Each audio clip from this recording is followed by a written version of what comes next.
2009年10月6日上午11点，全球70亿人在这一刻全部瞬间失去意识，而这一昏竟然长达2分17秒。等到马克从昏迷中醒来，整个世界宛如一处人间炼狱，四周满是因短暂昏迷导致的车祸，人们或死或伤，现场惨不忍睹。作为资深探员的马克意识到不对，他赶紧返回调查局总部，没想到总部此时也一样乱作一团。领导立即召开紧急会议，在全人类失去意识的这2分17秒内，共发生数百万起车祸，数千次空难，因此丧生的遇难者更是多到难以统计。领导要求不仅要立即启动善后救援，还要抓紧调查全人类同时昏迷的原因。然而就在这时，马克却说，在他昏迷的2分17秒内做了一个非常奇怪的梦，梦中他正在自己办公室调查案件，而案件内容正是这场全球昏迷事件，并且从闪回的片段中来看，他已经掌握了一定的线索。但问题是，他清晰地看到梦中的时间是2010年4月29日，不多不少，距离今天刚好205天。也就是说，马克昏迷之后做的梦，预见了未来6个月后发生的事儿。此话一出，会议室的很多人瞬间醍醐灌顶，纷纷表示他们也一样。除了梦的内容不同以外，时间的确是6个月后的4月29日。而从电视台的报道中发现，大多数民众也是这种情况，昏迷时都梦到了自己6个月后发生的事儿。这下好玩了，全球70亿人同时昏迷，昏迷之后还能预见未来，这已经不能用匪夷所思来形容了。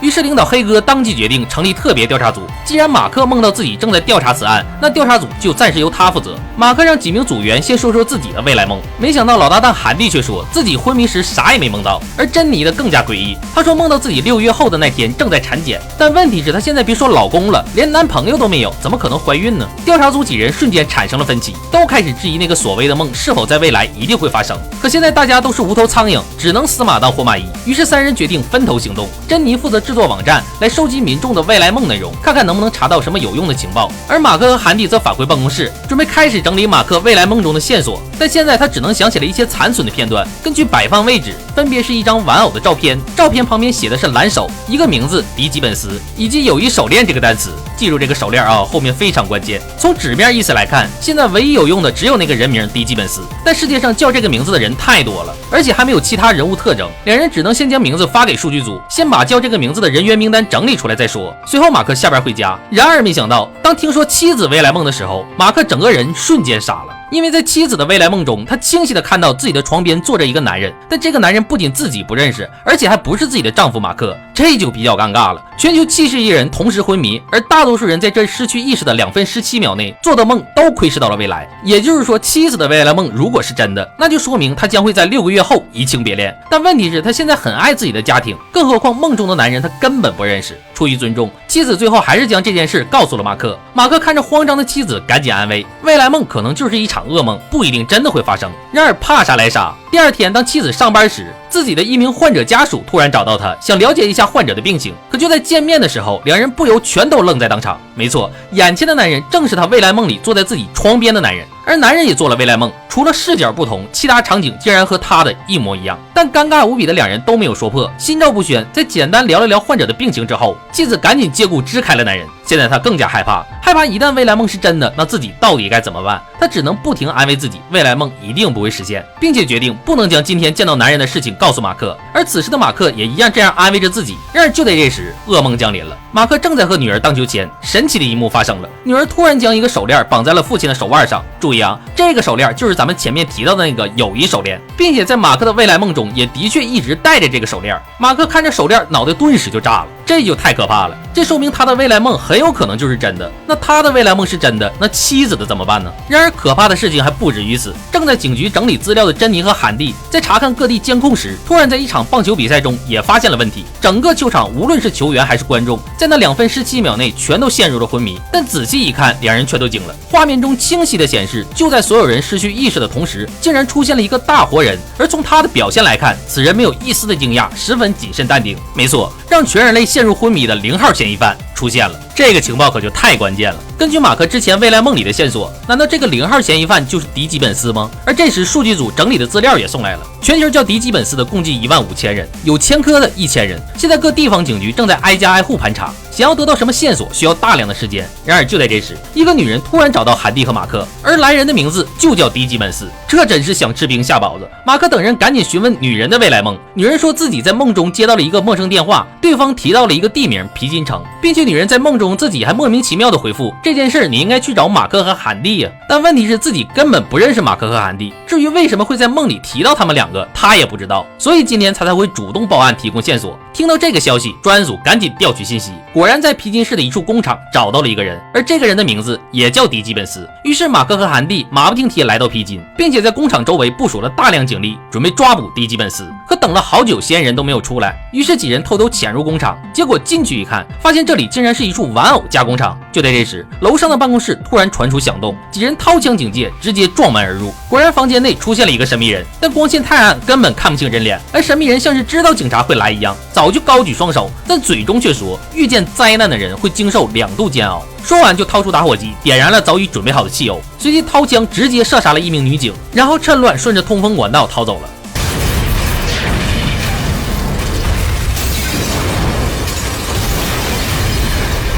爆炸结束后，警方立即派人勘察现场，拍照取证。就在这时，马克接过同事拍照的相机，突然发现这个玩偶照片竟然和自己未来梦里的那张完全一致，这再次侧面印证了未来梦很有可能会成真，就像女儿送他的手链一样。而韩蒂在现场也有发现，应该是迪基本斯遗落的手机。几人赶紧将手机带回总部调查，结果这不查还好，一查事儿更大了。这部手机一共只打过6通电话，前5个倒没发现什么异常，但这第6个电话学问可就太大了。他竟然是在全人类都陷入昏迷后的第30秒打通的，而接电话的定位信号也确定了，就是之前查到的那个棒球场。不用猜，接电话的应该就是那位0号嫌疑犯。这下妥了，现在能确定的就是迪基本斯和0号嫌犯都没有陷入昏迷，还在暗中联系。现在专案组首要任务就是要尽快找到这2个人。但诡异的事情并没结束，前面我们提过，专案组为了收集线索，专门做了一个网站，民众可以在这里上传自己的未来梦内容。于是珍妮让韩蒂也上传自己的信息，可问题是韩蒂在昏迷时并没有做未来梦，但珍妮却说你上传试试，说不定在别人的梦里会有你的故事。别说这句话还真动摇了韩蒂。果不其然，就在韩蒂上传自己信息没多久，他突然接到一通电话，对方说自己在4月29日的未来梦里看到一则新闻简报。根据简报内容，韩蒂没有做未来梦的原因也终于揭晓，因为他就根本没有活到4月29日，2010年3月15日，韩蒂就已经死了，死因谋杀。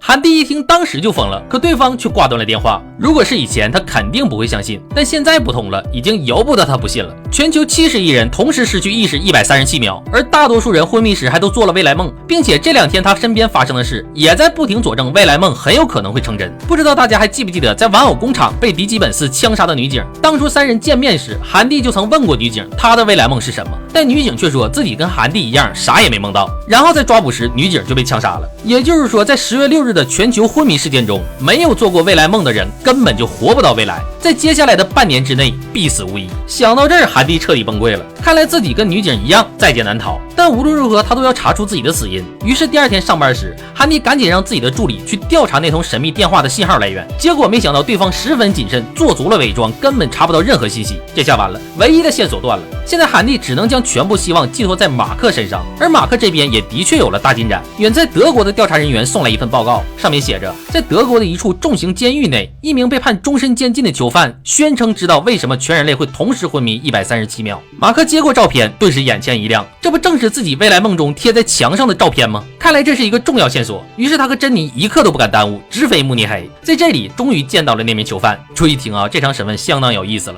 马克开门见山询问老头关于全球昏迷他到底知道多少，赶紧一五一十全部交代。但老头却一脸淡然，直接回复，别急呀，天下没有免费的午餐，想知道我的情报必须先答应我一个条件，那就是撤销我的全部罪名，将我无罪释放，不然一切免谈。马克一听当时就炸了，怒斥这根本不可能。但老头依旧不慌不忙，继续说道，随你的便，反正在我的未来梦里，我清晰的看到自己重获自由了，所以无论今天咱们俩谈论的结果到底会如何，我肯定都会被你们无罪释放，你们也肯定会答应我的要求。这就太嚣张了。这就好比你知道半年后自己会成为亿万富翁，然后现在直接把老板给揍了，选择躺平半年，反正无论自己怎么作死，半年后的未来都会实现。没办法，马克只好先让老头先说说自己的未来梦，然后由他们来验证老头说的是否属实。如果情况属实，他们就答应老头的要求，最后老头再按照约定说出自己知道的情报。见交易达成，老头也不啰嗦，他说在自己半年后的未来梦里，不仅看到了自己重获自由，还出现在了美国的一处机场，正在通关，而海关工作人员的名字叫做小胖。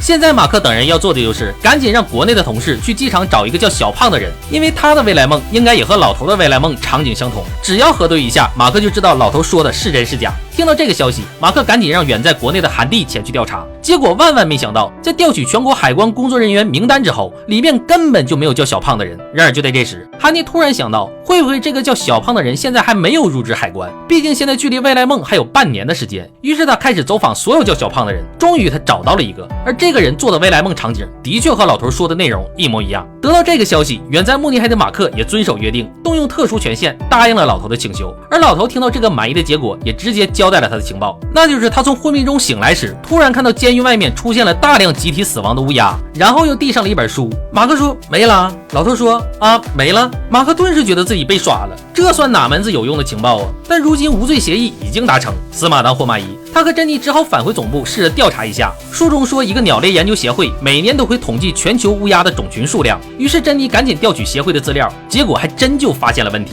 18年前的1991年，在索马里一处十分偏远的小镇也出现了乌鸦集体死亡事件，并且乌鸦死亡的小镇随后也出现了小范围的人类昏迷事件。而且通过卫星照片，在距离小镇不远处还发现了一处神秘的建筑物，难道这个建筑物就是导致集体昏迷事件的罪魁祸首吗？看来老头提供的线索还真有点用。然而就在大家喜出望外的时候，意外又发生了。下班后，调查组众人刚走出办公大楼，迎面突然冲过来一辆汽车，数名荷枪实弹的暴徒下车后，开始对着马克等人无差别攻击，所幸有掩体保护，无人受伤。暴徒见刺杀失败，在开了数枪之后，果断乘车逃离了作案现场。然而与此同时，刚刚下班回家的珍妮也遭遇了2名持枪暴徒，好在珍妮身手敏捷，及时发现，直接反杀2人。但不幸的是，自己也身中1枪。这下有意思了，负责全球昏迷事件的核心人员同一时间遭到暗杀，这肯定不是什么巧合。于是领导黑哥当即决定，韩迪和助理去调查珍妮杀掉的2人，而马克则担心家人的安危，赶紧飞奔回家。然而没想到，家人虽然没有遭到暗杀，但却突然出现了一个陌生的男孩，而男孩的话更加匪夷所思。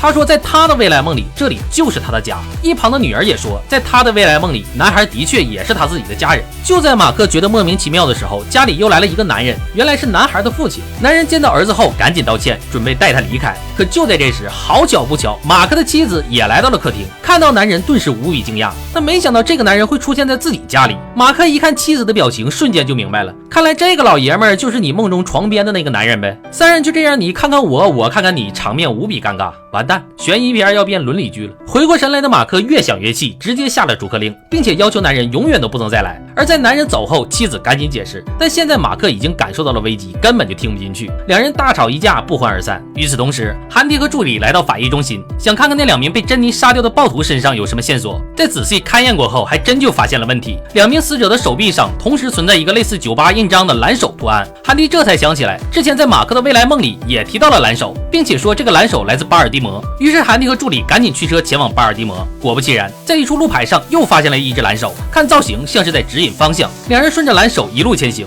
发现了一个荒废的别墅，门口出现了大量血迹。韩迪和助理赶紧掏枪警戒，可进去一看，2人直接愣在当场。地上躺着3具尸体，并且每具尸体的左手都被涂成了蓝色。他们赶紧通知总部支援。经过在现场的弹道测试发现，3名死者全部死于自杀，并且经过深入调查发现，3人互相并不认识，但在死前都登录过一个网站，而网站的主页就是一只蓝手。前面我们提过，全人类昏迷事件发生后，并不是所有人都做了未来梦，而那些没有做未来梦的人，很有可能会在半年之内死于非命，相当于被提前判了死刑。所以这个网站就是专门用来网罗这些没有做未来梦的人。网站发起人叫做雷诺博士，看来这个博士一直在暗中聚集没有做未来梦的人，让这群人用自杀来反抗命运。反正就算不自杀，这群人也活不到半年之后。然而就在这时，网站突然再次更新。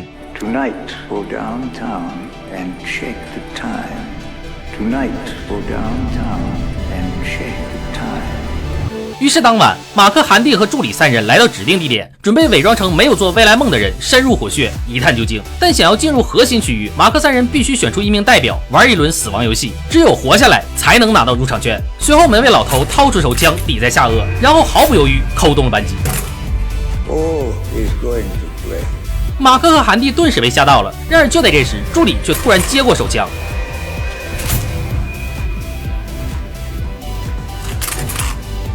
I get it. No bullets, good gag.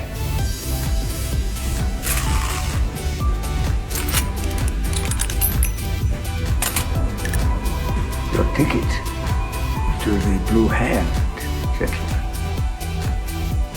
马克看着子弹，赶紧关心助理：“你知道你刚才差点没命吗？”那助理却说：“怕啥呀？我做过未来梦，那就说明我肯定活到了6个月后，所以枪里无论有没有子弹，我肯定都不会死。”我的天，不得不说这未来梦还挺过瘾啊。随后3人来到吧台，询问拿到入场券后在这里要做些什么。管理员告诉他们，成功加入俱乐部的会员全都是没有做未来梦的人，也就是在半年之内必死之人。那不如在这半年内享受人生，在这里无拘无束，干啥都行。但前提是聚会结束前，所有人都要掏出手枪，再玩一次俄罗斯轮盘赌。一旦赌赢了，就继续享受人生；如果赌输了也无所谓，反正这里的所有人都已经被判了死刑，早死晚死都得死。说完，这次聚会的发起人雷顿博士就出现了。就在这时，马克二话不说，直接冲上前将博士制服。随后接到信号的警察一拥而进，回到总部，专案组立即提审雷诺博士，希望能从他口中得到什么线索。毕竟当初刺杀专案组的暴徒也出自这个俱乐部，但博士自始至终都拒不交代幕后主使。没办法，专案组只能将他暂且关押。然而没想到，就在众人商讨该如何处理博士的时候，意外又出现了。韩迪的助理突然交给韩迪一封信，随即一脸怅然地走出了会议室。等到韩迪打开信封，看到信内容的时候，瞬间感觉不对，他赶紧中断了会议。在调取楼内监控之后，发现此时助理已经上了大厦天台。众人赶紧来到楼顶，原来在助理的未来梦里，他梦到自己害死了一名单身妈妈，导致女人的2个孩子成了孤儿。而经过这几天发生在身边的事，他现在越来越相信未来梦很有可能成真，那到时候自己就会成为杀人凶手。于是助理抵不住良心的谴责，这才决定跳楼自尽，借以保证他未来梦中的那个女人平安无事。而且在这期间，他也知道了，其实韩帝也没有做未来梦，一直都活在痛苦之中。如果未来已成定数，那如果本该能活到半年之后的助理现在选择死亡，那就证明未来是可以改变的，这样也就会给那些因为没有做未来梦而恐惧死亡的人希望。没错，助理就是打算用他的死重写未来，帮所有人逆天改命。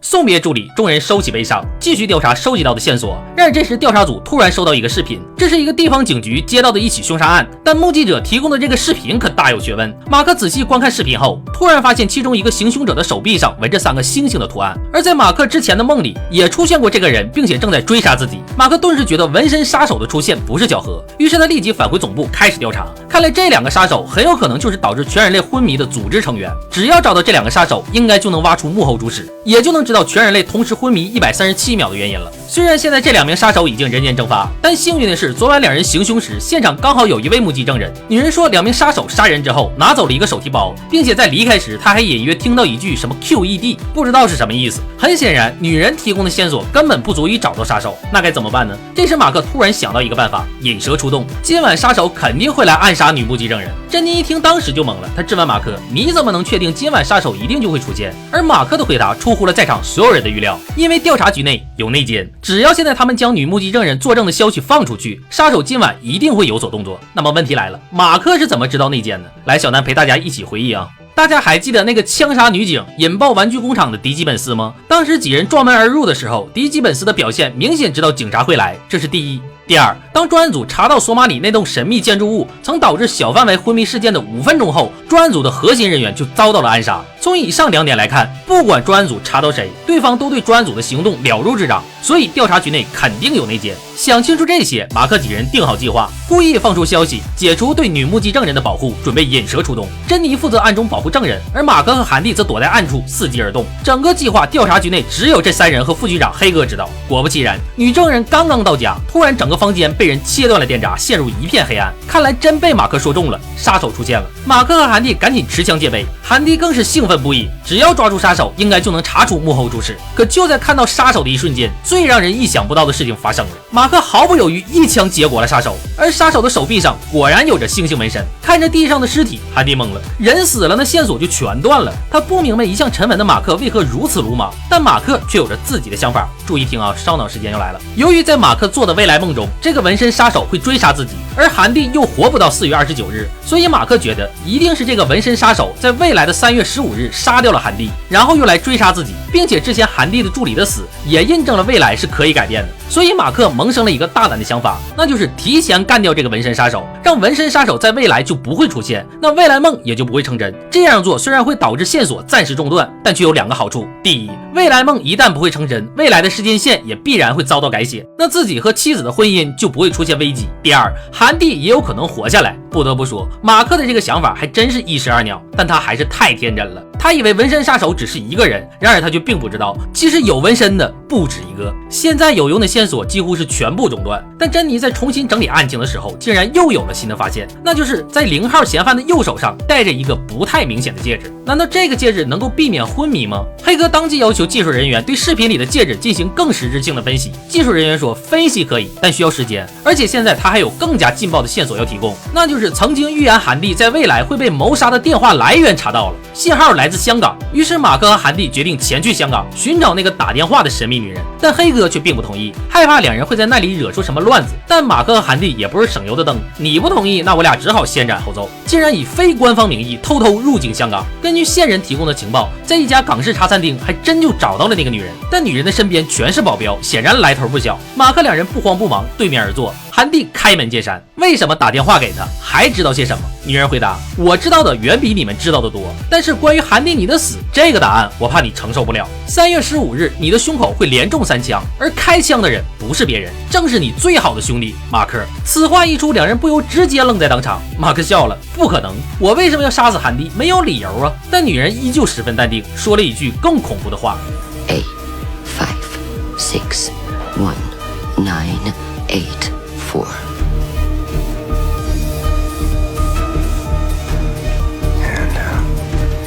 What is that? The serial number of your gun.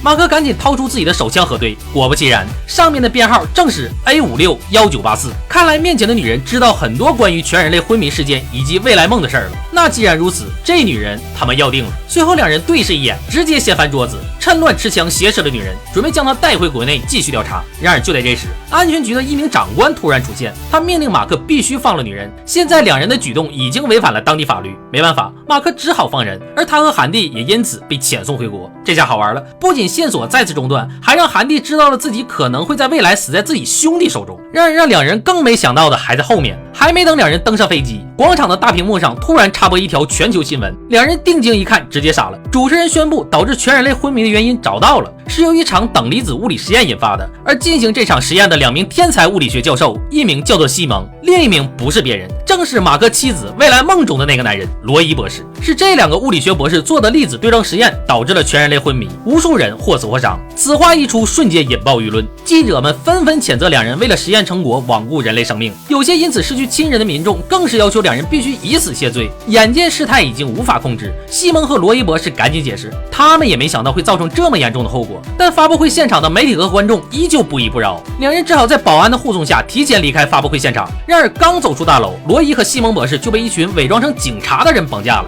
而绑架他的幕后黑手此时正坐在一个废弃的仓库，把玩着一枚戒指。没错，就是那个在全人类昏迷时能让人保持清醒的戒指，而且还不止1枚，共计6枚。看到手下已经将2人绑来，胖子也不啰嗦，直接审问罗伊博士。注意听这段对话啊，信息量非常多。That is what my employers are paying me to ask you these questions. So, at 11 a.m. on October 6th, you conducted a proton-driven plasma Wakefield experiment. In the resulting particle collision, how much collision energy was generated?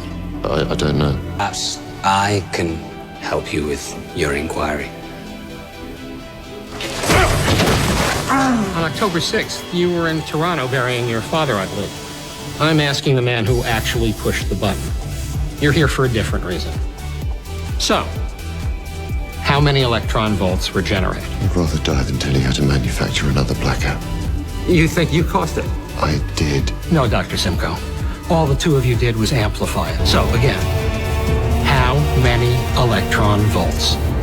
听到这里，罗伊博士也惊傻了。来，我们一起帮他总结这段信息量爆炸的对话。第一，10月6日全人类昏迷当天，西蒙博士外出奔丧。第二，两人的实验只是增强了效果，那就说明真正做实验造成全人类昏迷的应该是胖子背后的神秘雇主。第三，胖子不停质问罗伊博士，实验到底产生了多少电子符，应该是打算进行下一场全人类昏迷实验。记住以上这3点啊，后面非常关键。面对胖子的不断质问，心存良知的罗伊博士坚持不肯向恐怖分子妥协，害怕对方知道数据后再进行昏迷实验。然而就在这时，抓西蒙博士的作用体现出来了。胖子直接让手下切断了西蒙的小拇指，随即又掏出一堆罗伊家人的照片，威胁罗伊如果再不肯说出数据，下一个受伤的就是他儿子，并且只给他半天的考虑时间。然而就在绑匪松懈之际，罗伊在地上随手捡起一张传单，用血在上面写下救救我们这2个单词，然后打算夹在窗户外侧，希望路过的人看到后能帮他逃出升天。然而没想到风速过大，传单还是飞了出去，而好巧不巧，最后还是被胖子的手下拿了回来。与此同时，马克也在寻找2位博士。就在他去开车的时候，突然发现自己的车窗上也被贴了一张传单。注意听啊，下面极度烧脑。马克打开传单一看，这才发现在他4月29日的未来梦里也有一张这家店的传单，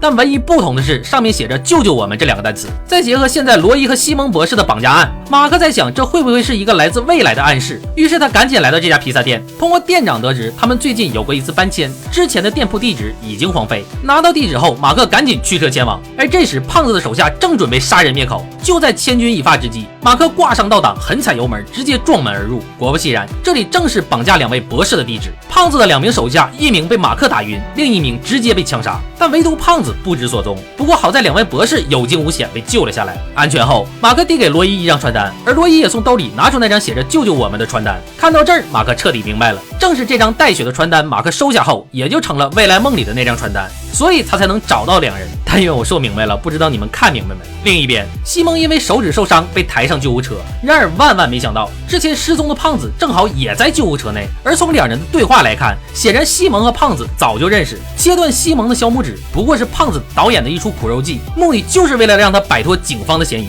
因为西蒙就是当初那个棒球场的0号嫌疑犯。原来在西蒙和罗伊当初实验开始前，西蒙曾接到一个陌生邀请，还有一枚戒指，让他在实验当天以外出奔丧为借口前往棒球场见证奇迹，如果不去后果自负，所以西蒙才会出现在棒球场。只是让他也没想到的是，就在他刚戴上戒指，与此同时罗伊也开启了实验，然后全世界70亿人便陷入了昏迷，四周只有他一人能够保持清醒。这时西蒙又接到一通神秘电话，而打电话的人也带着这枚戒指。神秘人让西蒙现在去安全通道，而这里还有2个手戴黑色戒指的人。胖子让西蒙归还戒指，但此时此刻西蒙还是一脸懵逼，忙问这到底是怎么回事。而胖子也终于说出了真相。注意听啊，这集时间线的确比较乱。20多年前的1991年，在阿富汗出现了一个名叫海灵格的恐怖组织。他们在一次人体实验中发现，实验体昏迷之后可以梦见未来发生的事儿，也就是未来梦。但副作用很大，当时整个实验只有1人存活，而活下来的这个人并不简单，他叫戴森，也是一位物理学博士，就是前面给西蒙打电话的那个神秘人。他进行了上百次昏迷实验，通过这上百个未来梦获得的信息，如果海灵格组织想要全人类同时昏迷，那以当时的技术根本达不到。但在戴森博士的未来梦里，他看到了一个13岁的小男孩画了一张物理实验的草图，竟然可以进行小范围的人类昏迷实验。于是海灵格组织凭借戴森博士在未来梦里获取的男孩的实验草图，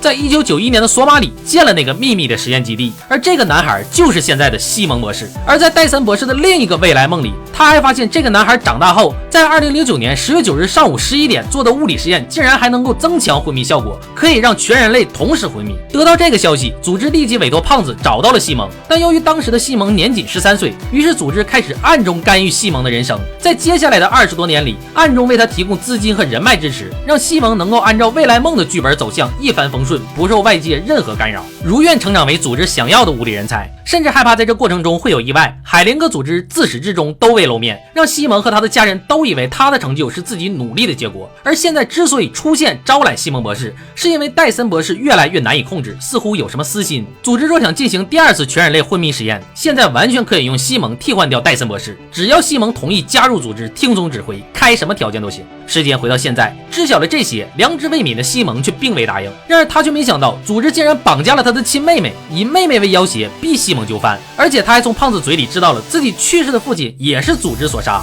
西蒙这才反应过来，看来这个组织十分迫切需要自己。但为了妹妹的安全，西蒙向胖子提出要求见组织的幕后老大，但胖子却直接拒绝。见软的不好使，西蒙选择直接来硬的。他决定亲自调查海灵格组织，打算救出妹妹。而现在要做的第一件事就是发消息告诉海灵格组织的幕后主使，告诉他们自己也不是好惹的。胖子一听就懵了，你都没有联系方式，你怎么发消息啊？但西蒙却露出鬼魅的一笑，回答：当然是有你的死。说完，西蒙直接将胖子推倒在地，双手按住胖子的肺部，疯狂按压。对一个患有肺气肿的胖子来说，这每一下都足以让他喘不过气。最后在几下之后，终于没了呼吸。而西蒙却可以将他的杀人手段伪造成胖子心脏病突发，自己是在给他做心肺复苏。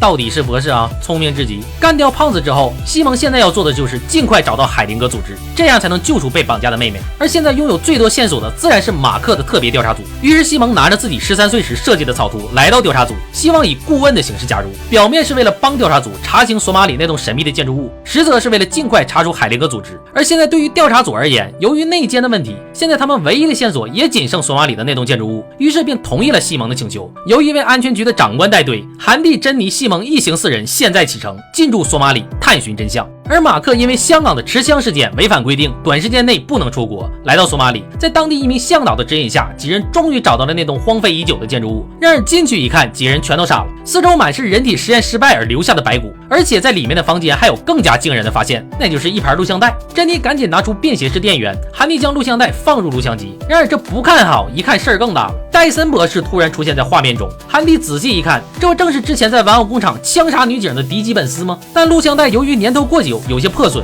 于是韩蒂决定将这里有用的东西收拾好，带回国内深入调查。时间紧迫，团队决定明天启程。但这里有2件非常重要的事情需要交代，仔细听啊，相当有意思了。之前我们提过，韩蒂没有做未来梦，但知道自己可能会在3月15日死在马克的枪下。而珍妮做过未来梦，梦见自己在4月29日那天正在产检。但如果珍妮的未来梦能够实现，按照时间推算，她最晚也要在这周末怀孕，才能证明未来梦是真的。而且她自己也希望未来梦成真，因为她非常喜欢小孩，但到现在她都没有男友。如果在这周末她不能怀孕，那未来梦也就肯定不会实现。听到这番情愫，韩蒂却有了一个大胆的建议，自己很有可能在未来死于马克的枪下，而珍妮又希望未来梦成真，那不如同病相怜的2人在此刻互表诚意，这样不仅珍妮有可能美梦成真，韩蒂就算在未来死了，也能在这世上留下自己生命的延续。就这样，2人四目相对，全都接受了这份提议。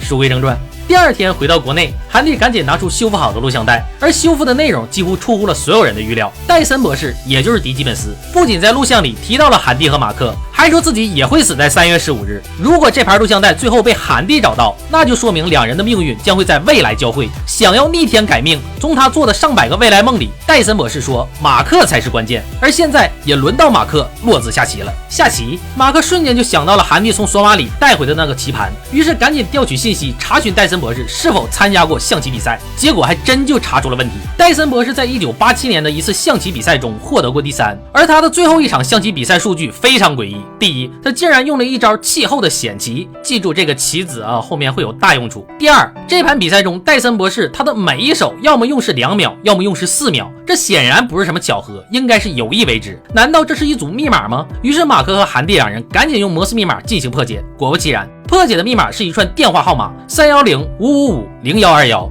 还是个3连号码。马克毫不犹豫打了过去，直接留言：我的棋下完了，现在轮到你了，戴森博士。随后2人赶紧来到另一个城市，去寻找87年曾经和戴森下棋的那名棋手。结果万万没想到，刚到地方就发现那名棋手刚好被人枪杀了。好嘛，马克查谁谁就死，不用猜，一定又是调查组内奸的手笔。但问题是，这名棋手的信息，整个调查组只有韩蒂和马克知道。于是第2天，安全局派人立即进入调查组查找内奸。首先调查的就是马克的办公室，果然在马克的键盘里发现了一枚窃听器。长官忙问有谁能进入你的办公室，马克说调查组的任何人都能进入。于是长官将调查组的所有人，包括副局长在内，全都聚集在了会议室，准备一个一个盘问。而最先被排除嫌疑的韩蒂和马克继续在办公室内调查。别说，还真有发现。2人在调取监控时，发现每次他们刚查到有用的线索后的几分钟，珍妮的助理都会出现在办公大楼外面，假装喝着咖啡，而他每次给咖啡加糖的动作更像是某种传递信息的暗号动作。因为据他们了解，珍妮的助理喝咖啡从来不加糖。说完，两人不约而同都看向会议室内的珍妮助理，而这时珍妮助理也意识到事情败露，赶紧逃出会议室。在枪杀2名警员之后，终于趁乱逃出了办公大楼。而这时楼下刚好出现一个黑衣人，骑着摩托车准备带他逃出升天。然而就在这时，珍妮却突然从侧面杀出，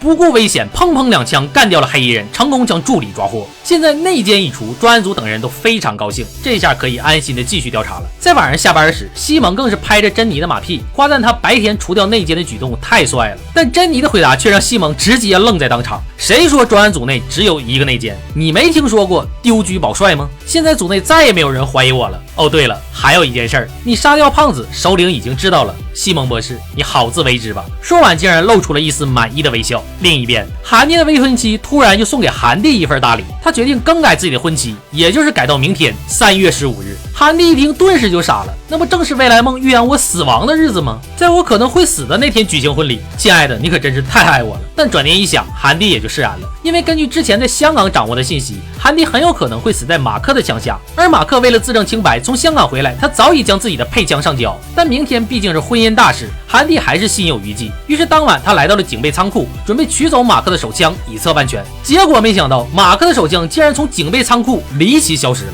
而根据调取监控发现，从调查局内神不知鬼不觉偷走马克手枪的不是别人，正是进行过上百次未来梦实验的戴森博士，也就是迪基本斯。现在的局面就比较微妙了，一边是预言枪杀韩蒂的手枪离奇失踪，另一边是韩蒂要如期举行的婚礼。毕竟教堂和亲朋好友都已到位，没办法，为了保证安全，调查局兵分2路，其中一组负责抓紧找到戴森博士，而马克一组则会以参加婚礼的名义负责教堂内外的安保工作。时间来到第2天，3月15日婚礼当天，就在所有人都以为万事大吉的时候，不出意外的话又要出意外了。正在准备前去结婚的韩蒂突然在家中被人袭击昏了过去，而袭击他的人正是戴森博士。等到韩蒂醒来时，他发现自己被绑在一个废弃的仓库，而面前则摆着一个机器，里面正是马克的手枪。红外准星死死瞄着韩蒂的胸部，看来只要倒计时结束，韩蒂就会像未来梦预言的那样死在搭档马克的手枪之下。就在韩蒂十分茫然的时候，戴森博士出现了，而他也终于说出了为什么要这么做的原因。又到了烧脑时间啊！前面提过，戴森博士做过上百次未来梦实验，但无论做多少次，他都发现自己活不过2010年3月15日，也就是今天。而根据他其他未来梦留下的线索，戴森发现全世界只有马克和韩蒂的调查组并没有按照未来梦的剧本走向在走，所以戴森博士怀疑一定是马克和韩蒂2人在3月15日这天杀了自己，才会导致自己所有的未来梦都活不过这天。韩蒂听完不禁疑惑，那既然如此，那你为什么不立即就杀了我，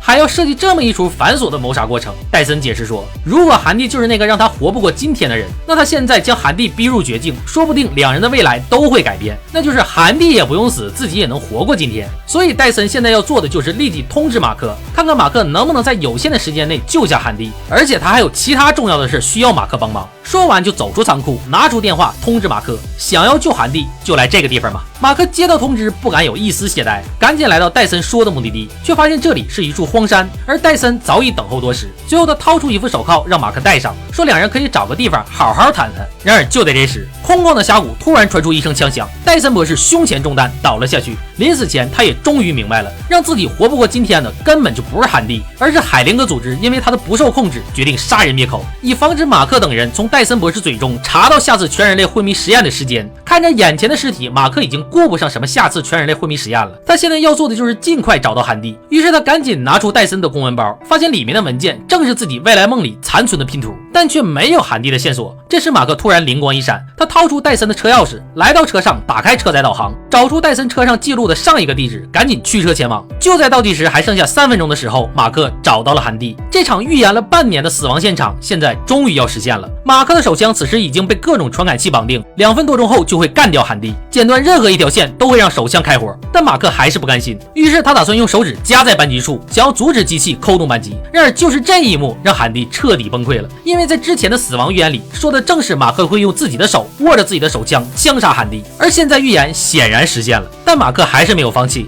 他发现机器中的手枪向上有活动的空间，既然他已经无法阻止开枪，但他可以改变枪口的弹道轨迹。于是他用尽全力缓缓将枪口向上移动，而枪口的红外准星也顺着韩蒂胸前慢慢移动到了他的眉心。各位屏住呼吸，下面就是见证奇迹的时刻。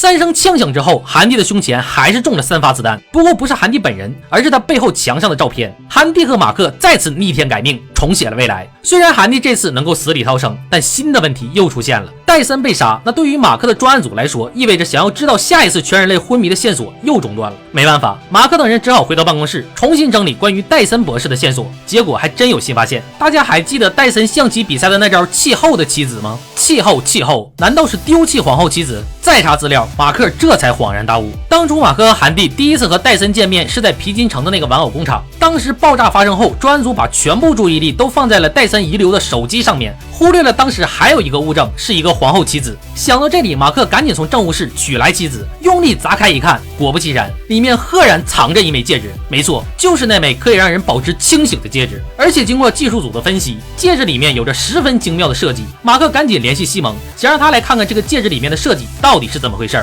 然而就在这时，意外又出现了。西蒙博士在去专案组的路上，突然看到自己被海灵格组织绑架的妹妹正孤零零地站在大桥上，而旁边应该是押送妹妹过来的面包车。他赶紧下车跑了过去，但此时妹妹的脸上已经布满了红外瞄准器。他让西蒙别过来，并且告诉哥哥，由于戴森博士已死，西蒙想要救妹妹，就必须从专案组偷回那枚戒指，以及为海灵格组织效力，准备下一场全人类昏迷实验，否则就会杀掉他妹妹。说完，妹妹就将西蒙赶回了车内，让他回去专案组偷戒指。但想要在警备森严的调查局内偷戒指，谈何容易？而好巧不巧，西蒙和妹妹在大桥的见面还是被马克发现了。马克质问西蒙这到底是怎么回事，然而西蒙为了妹妹的安全，只能顾左右而言他。说只要能找到他妹妹，他就将知道的一切告诉马克。于是马克赶紧组织警力，根据西蒙之前看到的那个面包车，当天晚上就找到了西蒙的妹妹。你们是不是也觉得这太简单了？没错，这一切也都是海灵格组织的计划，目的就是声东击西。在马克和专案组成员外出救人的时候，调查局内必定空虚，而这时西蒙便可以轻而易举从政务室成功盗取戒指。等到马克反应过来的时候，西蒙早已和那枚戒指一起人间蒸发了。而西蒙这一消失便是整整1个月，这下妥了，线索再次中断。现在戴森也死了，戒指也丢了，西蒙也没了，一切再次归零。别说想要查清楚下次全人类昏迷的具体时间，就连谁是幕后黑手，专案组到现在都无从查起。然而就在大家万念俱灰的时候，希望又出现了。马克的妻子这时接收到了一个特殊的病人，这个病人虽然有些神神叨叨，但在心理干预的时候，马克妻子发现他的未来梦很有可能跟下次全人类昏迷实验有关，而且在他的随身笔记中还发现里面的一张图竟然和马克在办公室墙上构建的线索图一模一样。于是妻子立即将他带到了专案组，通过询问得知，他的确是20多年前海灵格第一批的实验对象的幸存者，并且还知道了无论是戴森博士还是之前香港的那名女士，曾经都是海灵格组织的成员。专案组终于第一次接触到了海灵格组织。而就在专案组商讨该如何安置这位病人的时候，没想到他竟然直接来到马克的房间，然后按照自己的那本笔记，将马克办公室墙上的线索图用几条红线连在了一起。马克若有所思地看了一眼，并没有深究，赶紧将他带上车，准备送往安全屋实施保护。可就在车队行至半路时，突然杀出一批杀手，看来应该是海灵格组织来抢人了。那他们是如何知道专案组的行车路线的呢？原来是珍妮泄露的。别忘了，珍妮可是组织安插在专案组的第2个卧底。然而让海灵格组织也没想到的是，珍妮不仅是自己的卧底，还是 CIA 安插在专案组的卧底。所以珍妮一边向海灵格组织泄密，另一边又让马克假扮那名病人。于是在制服几名杀手之后，马克等人继续将计就计，伪造成抢人成功的假象，通过逼问口供，将车开回了海灵格组织的基地。而这时海灵格组织的首领正一脸得意地等着，结果没想到下车的竟是马克，而马克也不含糊，直接将首领抓获。在回去的路上，马克找到珍妮，这才知道珍妮原来是 CIA 的人，但一直游走于调查局、CIA 和海灵格组织3股势力之间。身心俱疲的珍妮决定辞职，毕竟现在幕后黑手已经抓到，自己还身怀6甲，而马克也尊重了他的选择。可当珍妮刚到家，没想到家里就来了一个不速之客，没错，正是失踪了1个多月的西蒙博士。西蒙告诉他，自己并没有效力海灵格，而是已经查到了下次实验的时间，地点正是国家物理实验室。他正准备找机会前去阻止，但需要珍妮和韩蒂的帮忙。于是一行3人来到物理实验室外面，正在犯愁如何潜入的时候，怀孕的珍妮突然感到不舒服，门卫看到后赶紧将她送到了医院，而西蒙和韩蒂则趁机成功潜入了实验室，准备关闭程序，阻止下一场全人类昏迷实验的发生。另一边专案组内，马克正在提审海灵格首领，询问下一次全人类昏迷的具体时间，但首领却是一脸淡然，拒不开口，只留下一句你什么也阻止不了。而就在这时，调查局内接到线报，在办公大楼至少5层楼都发现了炸弹。很显然，这个首领应该也只是个傀儡。海灵格组织还有幕后黑手，马克立即就想到，看来自己的未来梦要实现了，对方应该是来抢夺自己墙上的闪影拼图的。想到这儿，马克瞬间醍醐灌顶，之前那名病人曾经用线重组了自己墙上的线索，于是马克赶紧分析红线上的标记，突然发现将这些字母连在一起之后，居然是一个日期，而且就是今天2010年4月29日22点14分。看来这一定是下次全人类昏迷的具体时间了。马克看了眼手表，瞬间懵了，这不就剩下12分钟了吗？而这时他未来梦中的另一个场景也重现了，几名荷枪实弹、手臂有星星纹身的面具杀手突然杀进办公室，对着马克就是一顿机枪扫射。马克躲在一旁，拿出电话，赶紧通知副局长黑哥，让他立即通知所有人，12分钟之后就会发生下一次全人类昏迷实验，让大家提前做好安保工作。另一边，国家物理实验室内，西蒙用自己的程序成功关闭了实验设施，然而没想到他植入的程序竟然早已被人动了手脚，也就是说他的程序不仅没能关闭实验，反而成了启动实验的钥匙。这下妥了，全人类昏迷已成定局。西蒙傻了，他拿出那枚从专案组偷出的戒指，递给了韩蒂。但此时的韩蒂也释然了，既然梦已成舟，上一次他啥也没梦到，这一次他不想再错过了。于是他并没有戴上那枚能让他保持清醒的戒指，静等未来梦的降临。与此同时，马克看着墙上的炸弹倒计时已经所剩无几，他不顾一切向窗外跑去，但爆炸还是发生了，整栋大楼瞬间坍塌，马克生死不明。而就在倒计时结束的瞬间，国家物理实验室内粒子对撞机的实验也同时发生。欢迎再次来到大型全人类昏迷实验现场，未来梦再次开始。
Charlie? What is it? You gotta tell me. They found him. 多说两句啊，从这个大结局来看，我们可以发现这次未来梦的时间应该是2011年3月14日，而且从马克女儿的未来梦中也能分析出马克并没有死于那场爆炸。很显然，这个开放式的结局是明显为了下一季做准备。但后来不知道是不是因为收视率的原因啊，还是美剧的传统，这部剧最后还是被砍了。官方已经明确不会有下一季了。如果大家感兴趣，可以去看一下同名小说啊。但是小说里的剧情和人物设定与电视剧版还是有出入的啊。不过大体的剧情走向还是差不多的。最后非常感谢能够看到这里的小伙伴啊，嗓子不太舒服，然后就后面配音配的有点哑了啊，大家多多担待。好了，我是木南，只讲有意思的故事，感谢关注，下期再见吧。